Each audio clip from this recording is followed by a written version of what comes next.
Hi everyone, Chris here with Rainbow Guys DIY. Today we're going to be installing some smart switches in my sewing room. Right here, this is an exterior door that goes out to our side yard, which we rarely use. And normally I actually have a big machine that sits right in front of this door. So this switch isn't always easy to get to. So we're going to replace it with an Alexa enabled switch so we can just tell Alexa to turn the lights on and off as needed. I've already turned the power off to the room, so I am going to get started. So to make sure that there's no power, just double check for safety, I have a little contactless voltage detector. So you just press this down, it lights up red, lets you know it's going. And if there were power, it would be beeping. No beeping, we're all good. So first we need to remove the old light switch.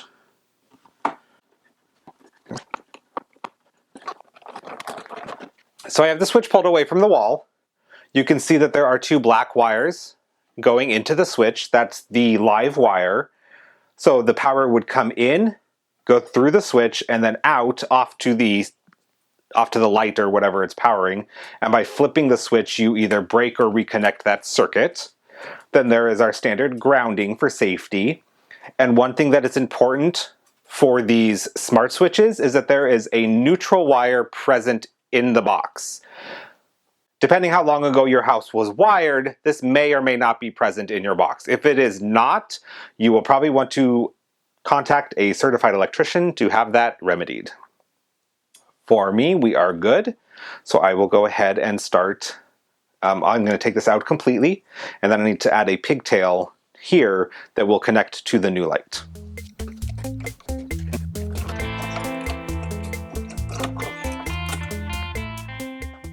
Okay, the old switch is out.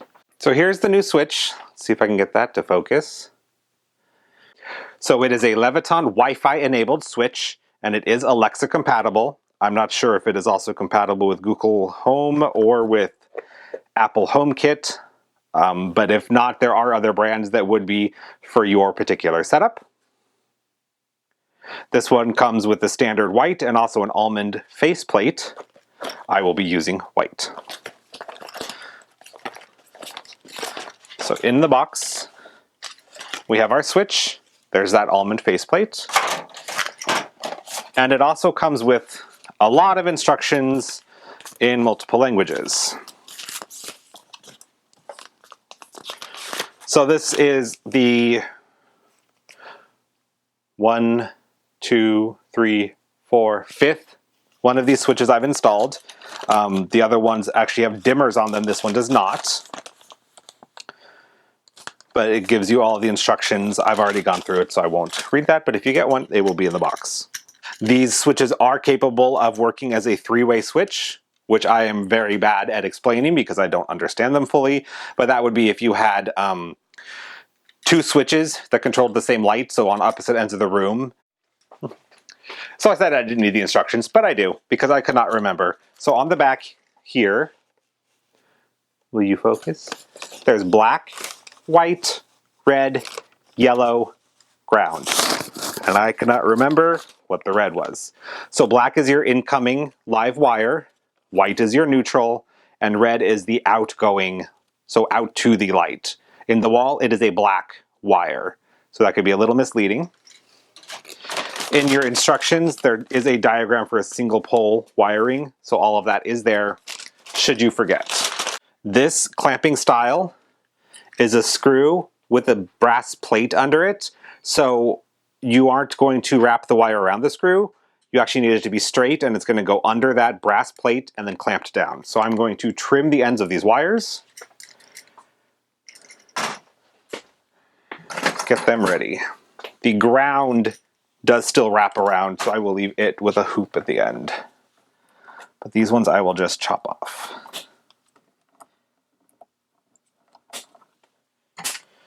And then strip. On the back of here, there is a guide for how long you want to strip it. It's about 3/4 of an inch.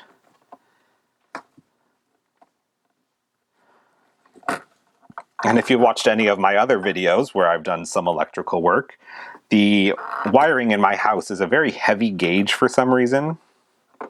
heavier than normal.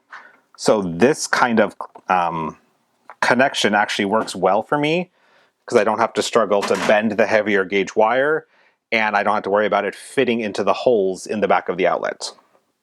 Now for the neutral, right now it is just connected straight through from the power source to the light, but I need a pigtail in there to connect to the switch.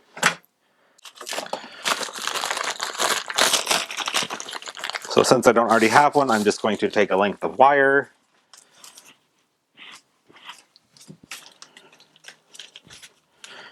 cut probably 6 or 7 inches off.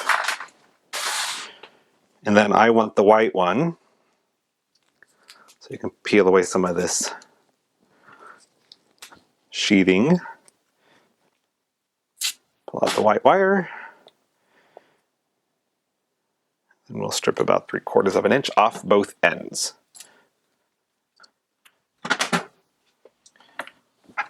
So you want to add this in here and turn it clockwise along with all of the other wires so that they are nice and tight together.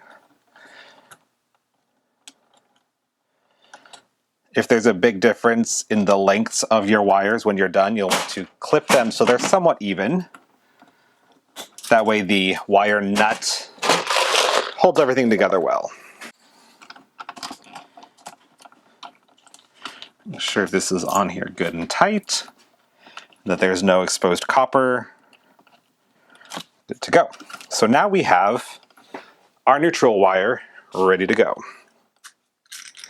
So the black would be the incoming, which for me is this bottom one here.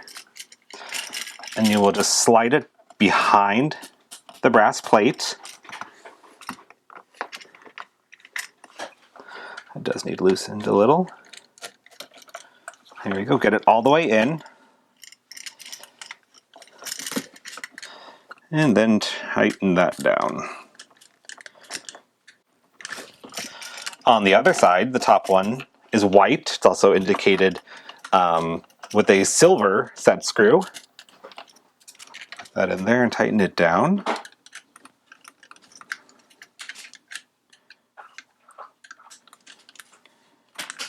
And then red, which in our case is still a black wire in the wall, is the live wire that's going to go to the fixture that this switch is controlling. There we go. Get that under the brass plate and tighten it down. And then green for ground. You want to make sure that when you are wrapping a wire around a screw, you are wrapping it clockwise so that as you tighten the screw down, it tightens that loop. So now we have everything connected. Time to get it all put back into the wall as neatly as possible. Oh, before I do that, a step I almost always forget. So I like to take some electrical tape and just wrap it once around the outside of the switch or the outlet, whatever it is you're installing, to cover up those connection screws, just as an added little bit of security that nothing's gonna rub up against it, with the ground wire often being an exposed copper wire in the wall. Like this is just a bare copper wire. It's possible that it could make contact with one of those, and that would not end well. So I like to cover them up. Get everything put back into the wall. Pardon me while I block your view.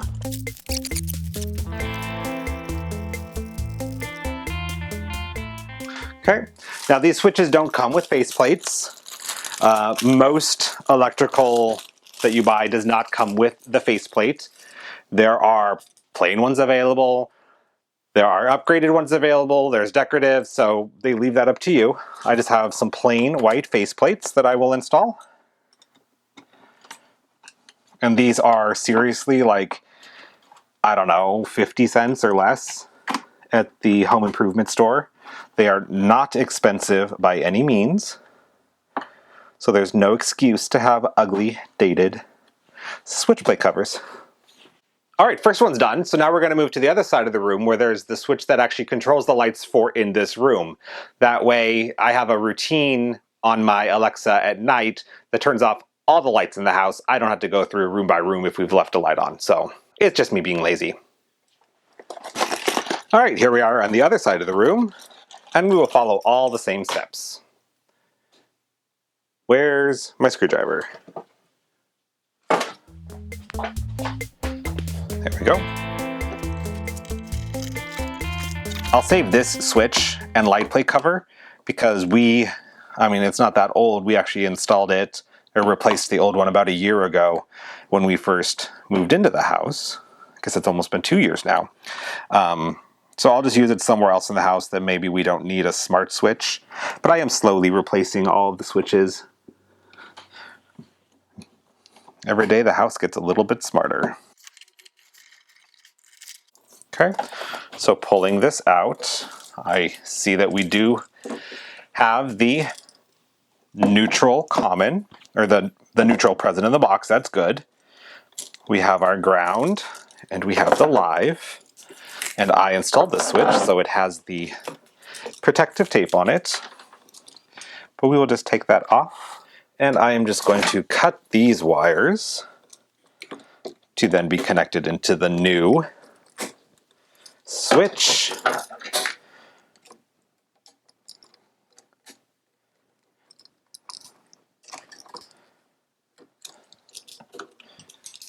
Old switch off.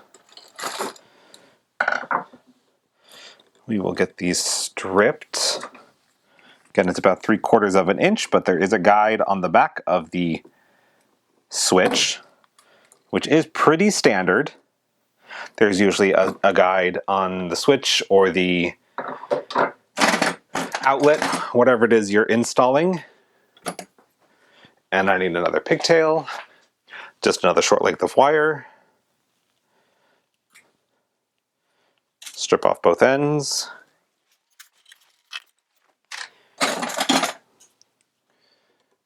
Take my lineman pliers, get those twisted together. It is a lot easier to do them with these, they're called lineman pliers, but they're very broad. So you can grab all of your wires at the same time and just twist them. If you don't have these, you can use your same wire strippers. Where'd they go? Just use the very end. This is just a little bit easier. Get a larger wire nut. Cover all 3 wires. Easy peasy. All right, we now have our neutral, 2 live, and our ground. So we're ready to attach. I think this is the incoming. It is not too terribly important for the incoming and outgoing in this case, since we are not doing a 3-way switch. You just need a constant live being connected to the black. So I'm going to choose this one. Clamp that down. Flip it over. Put the white in here. Sometimes it helps to let gravity open up those clamps for you. It is just a loose brass plate underneath the screw. Use gravity to your advantage. Okay. Now the last black one going under the red screw. And last but not least, don't forget the ground. We're now all connected, so we can put everything back into the wall. Oh, well, see, I always forget. Where's my tape?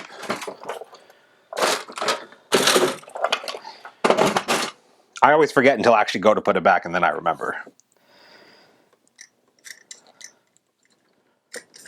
I'm just going to cover up those screws. Give yourself a little extra peace of mind that nothing's going to come in contact with them. This is especially handy in older homes that have metal junction boxes. Okay, now we could put everything back on the wall. In my outlets video, I showed you a little tip, trick, not sure what you want to call it, for getting your wires back into the wall. If you bend them a certain way, they act like an accordion. Just makes life a little bit easier, especially with some of the heavier gauge wires that don't bend as easily. I'll link that below in case you want to go check it out. replacing switches and outlets is really a simple upgrade that can really help your room look newer, fresher, not as dated. And there are so many options. So these are smart switches, and it's just a smart on-off. There are, in this same line of switches, dimmers. That's what we have in our living room and our kitchen. Other brands have similar switches. There's some retro-looking switches that actually have two buttons for your on and off. It's like a toggle. You push one in, the other pops out. Old-timey looking. Those are really nice if you have a historic home and you're wanting to keep some of that historic charm.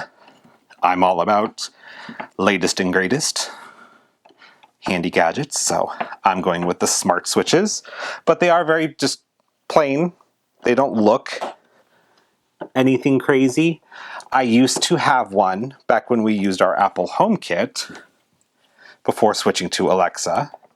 That was a kind of like a touchpad. So there was no physical switch to turn on and off. It was just the touch.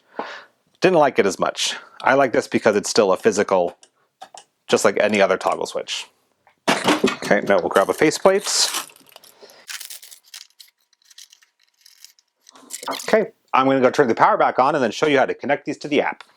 Okay, we have our power back now. Let me pull up the app here. So this is my Leviton app. It is a free app. I already have my 4 devices that I've installed previously that I mentioned. So we are going to start by hitting the little plus in the upper corner. We're going to add a device.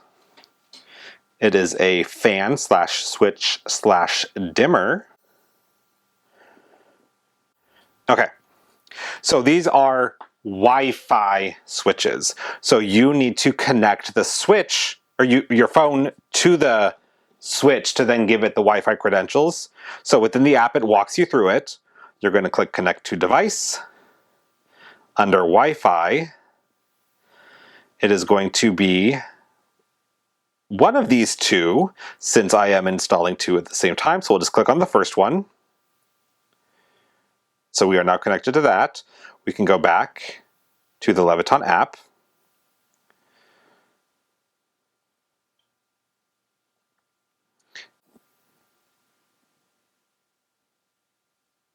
Select your appropriate Wi-Fi network, give it its password, and now it is establishing connection to the Wi-Fi network. I'm not sure which one it's going to be. I think it is this one. So underneath the switch, there is a little status indicator, which was blinking green, and now it is off. All right, I'm going to tap Identify Device. And you'll see the multicolor LEDs. So that is it telling you which device this is. Oh, I should have renamed it.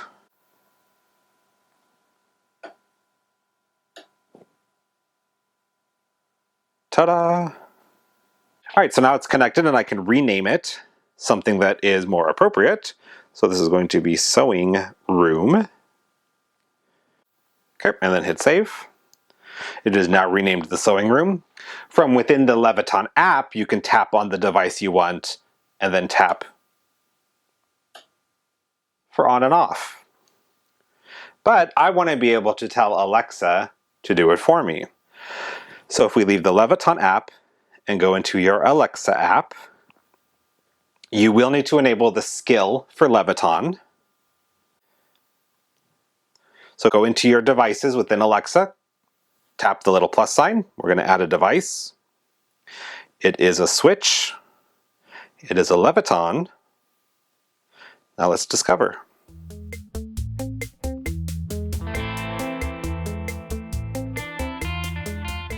One new switch discovered, and it already brought in the name that I had updated in the Leviton app. You can go through the setup if you want to add it to a specific group.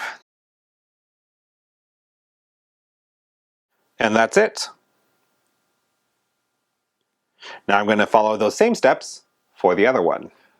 Now that that's all set up, all I have to say is, Alexa, turn off the sewing room lights. Alexa, turn on the sewing room lights. Sweet. Alexa, turn on the side yard. Alexa, turn off the side yard. Hope you enjoyed this video. If you liked it, please give it a thumbs up and share it with your friends. If you'd like to see more videos like this, please leave a note in the comments below. That really helps us out. See you next time.